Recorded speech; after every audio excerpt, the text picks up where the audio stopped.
Ahoj mládež, zdraví vás tatko Šmolko. Som starší muž, no srdcom stále mladý a dnes mám pre vás niečo naozaj výnimočné. Povieme si niečo o vybavení záchranárskeho vrtuľníka. Možno ste ho už videli na oblohe, letieť rýchlo na pomoc a pýtali ste sa, čo všetko sa v tej lietajúcej sanitke vlastne skrýva. Je to fascinujúci svet plný techniky a prístrojov, ktoré zachraňujú životy a ja vám ho dnes priblížim. Tak sa pohodlne usaďte, ideme na to! V prvom rade si musíme uvedomiť, že záchranársky vrtuľník nie je len obyčajný dopravný prostriedok. Je to vlastne lietajúca jednotka intenzívnej starostlivosti. Celý priestor pre pacienta je navrhnutý tak, aby sa v ňom dalo pracovať efektívne a rýchlo, aj počas letu v náročných podmienkach. Poďme sa pozrieť, čo je základom. Samozrejme sú to nosidlá. Moderné nosidlá sú ľahké, no extrémne pevné a dajú sa jednoducho naložiť do vrtuľníka pomocou špeciálneho systému. Na nosidlách je pripevnený aj vákuový matrac. Viete, čo to je? Predstavte si to ako veľké vrece plné malých guľôčok. Keď doň pacienta uložíme a odsajeme vzduch, matrac stvrdne presne podľa tvaru jeho tela. Tým sa dokonale zafixujú všetky zlomeniny a zabráni sa ďalším zraneniam pri transporte. Hneď vedľa nosidiel sa nachádza srdce celého vybavenia. Monitor vitálnych funkcií, spojený s defibrilátorom. Tento prístroj je pre záchranárov ako predĺžená ruka. Nepretržite sleduje srdcovú činnosť pacienta cez EKG, meria mu krvný tlak, puls a tiež saturáciu krvi kyslíkom, čo je veľmi dôležitý údaj o tom, ako pacient dýcha. Ak by došlo k najhoršiemu, k zástave srdca, tento prístroj umožňuje podať elektrický výboj, ktorý môže srdce opäť naštartovať. Je to neuveriteľné, ako taká malá krabička dokáže rozhodnúť o živote a smrti. Samozrejme, dýchanie je kľúčové. Preto má každý vrtuľník na palube zásobu kyslíkových fliaš. Kyslík sa podáva pacientovi pomocou masky alebo nosových kaníl. Ak však pacient nedokáže dýchať sám, prichádza na rad transportný ventilátor. Je to vlastne umelá pľúcna ventilácia v malom.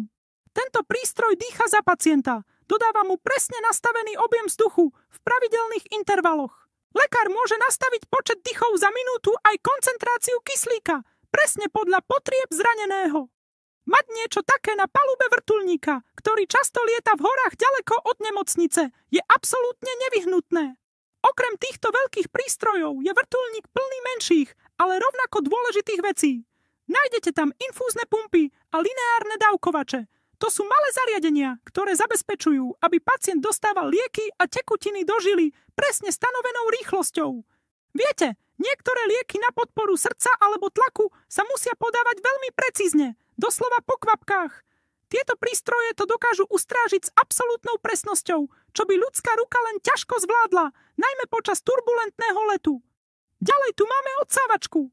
Tá slúži na odsávanie tekutín z dýchacích ciest, napríklad krvi alebo z vratkov, aby sa pacient nezadusil.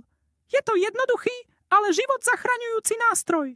Všetky tieto prístroje potrebujú elektrinu, však preto je vo vrtuľníku zabudovaný systém meničov napätia, ktorý premieňa energiu z motorov vrtuľníka na stabilný prúd pre medicínsku techniku. Všetko je zálohované batériami, aby prístroje fungovali aj v prípade výpadku hlavného zdroja. No a čo všetko sa skrýva v záchranárskych batohoch a taškách? Tých je tam hneď niekoľko a každá má svoj presný účel. Je tam lekársky batoh s liekmi, od analgetík proti bolesti, cez lieky na srdce, proti alergiám, až po sedatíva na upokojenie pacienta. Potom je tu ďalší batoh s materiálom na ošetrenie rán, obväzy, gázy, dezinfekcia, náplasti, ale aj špeciálne tlakové obväzy na zastavenie masívneho krvácania. Ďalšia taška je určená na zaistenie dýchacích ciest. Obsahuje laryngoskop, čo je nástroj so svetielkom, ktorý pomáha lekárovi zaviesť trubicu do priedušnice, ak je potrebná umelá ventilácia. Sú tam rôzne veľkosti trubíc pre dospelých aj pre deti. Máme tu aj set na chirurgické zaistenie dýchacích ciest pre prípady, kedy sa to inak nedá.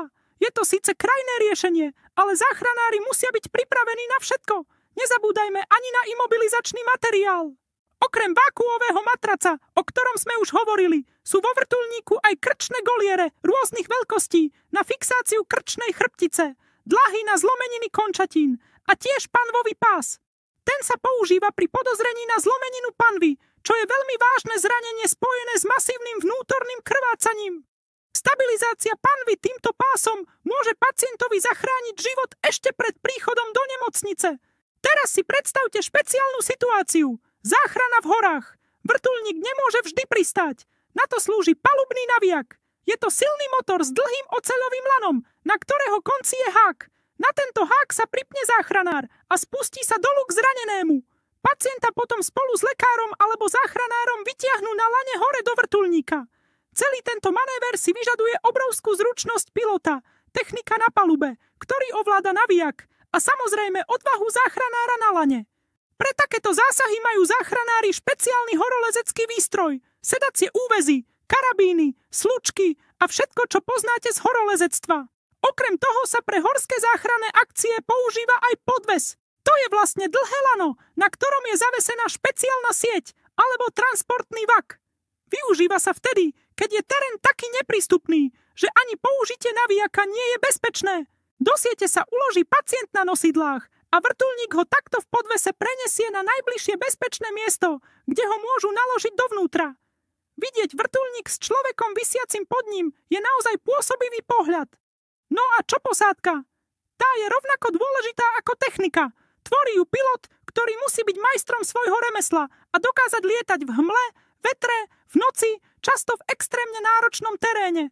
Potom je tu lekár, špecialista na urgentnú medicínu a záchranár, ktorý je lekárovou pravou rukou. Niekedy je na palube aj technik obsluhujúci naviak. Všetci spolu tvoria dokonale zohratý tím, kde každý presne vie, čo má robiť. Ich komunikácia musí byť 100%, pretože vo vzduchu, v hluku motorov, nie je času na nedorozumenia. Používajú na to špeciálne prilby so slúchadlami a mikrofónom. Takže, keď to zhrnieme, záchranársky vrtuľník je vlastne komplexný systém, kde špičková technika spolupracuje s vysoko kvalifikovanými ľuďmi. Od monitorov, ventilátorov, liekov až po naviak a horolezeckú výbavu. Všetko je tam s jediným cieľom – dopraviť lekárskú pomoc čo najrýchlejšie k pacientovi a bezpečne ho transportovať do nemocnice. Je to naozaj obdivuhodné, ako ďaleko sa medicína a technika posunuli. Dúfam, že sa vám tento malý výlet do sveta leteckej záchrany páčil a že ste sa dozvedeli niečo nové. Je to svet plný adrenalínu, odvahy, ale hlavne obrovskej profesionality a túžby pomáhať. Keď na budúce uvidíte na oblohe letieť záchranársky vrtuľník, spomente si, aký poklad sa v ňom skrýva a akí hrdinovia sú ľudia na jeho palube. Ďakujem vám za pozornosť, mládež. Ak vás zaujímajú podobné témy, určite mi dajte vedieť do komentárov. Nezabudnite dať odber a like, aby vám neušlo žiadne ďalšie video. Vidíme sa na budúce. Váš tatko Šmolko.